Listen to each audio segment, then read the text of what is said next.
দর্শক আপনার নাম এবং বয়স বলে প্রশ্নটা জানান। আসসালামু আলাইকুম। ওয়ালাইকুম আসসালাম। আমি খুলনা থেকে রাফি বলছিলাম। জি বলুন। এখন তো শীতকাল, আমাদের খেজুরের রস অনেক খেজুর রস হয়, কিন্তু বর্তমানে অনেক পোকামাকড় খেজুরের রসের ভায়াস অনেক রকমের। এখন এটা আমরা কিভাবে খাবো? আমাদের দেশে শীতকাল তো চলে আসছে, প্রায় নভেম্বর মাস থেকে শীতকাল শুরু হয় এবং যখন খুব বেশি শীত জাঁকায়ে পড়বে তখন কিন্তু আমাদের গ্রামেগঞ্জে এবং শহরেও আমাদের একটা অভ্যাস আছে যে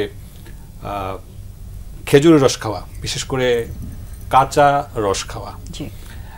এবং এই কাঁচা রসে অথবা ধরেন রস খেলো না, কিন্তু বাদুর অথবা অন্য কোনো পাখির আধা খাওয়া ফল, বিশেষ করে কলা, তারপরে পেঁপে, পেয়ারা বলে গাছ পাকা, এবং অনেক সময় দেখা যায় যে বাদুর অথবা অন্য কোনো পাখি সেটা ঠোকর দিয়েছে অথবা অল্প খেয়েছে, সেটা আমরা খাই এবং এটা একটু সুস্বাদু হয় যেহেতু গাছ পাকা থাকে।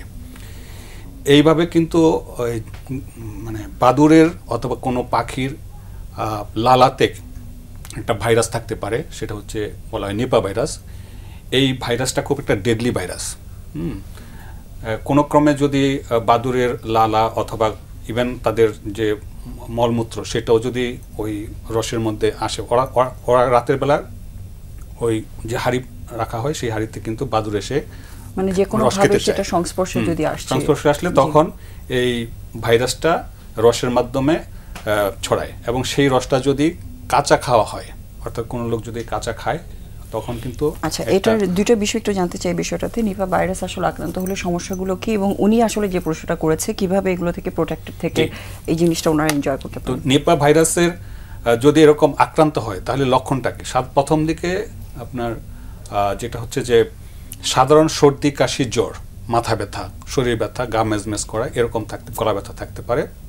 প্রথম দিকে মনে হবে যে সাধারণ ইনফ্লুয়েঞ্জার মতো অথবা কমন কোল্ডের মতো, কিন্তু নিপা ভাইরাস কিন্তু একটা ডেডলি ভাইরাস এবং এক সময় খুব দ্রুতই দেখা যাবে রোগীর অবস্থার অবনতি। অবনতিটা কীরকম?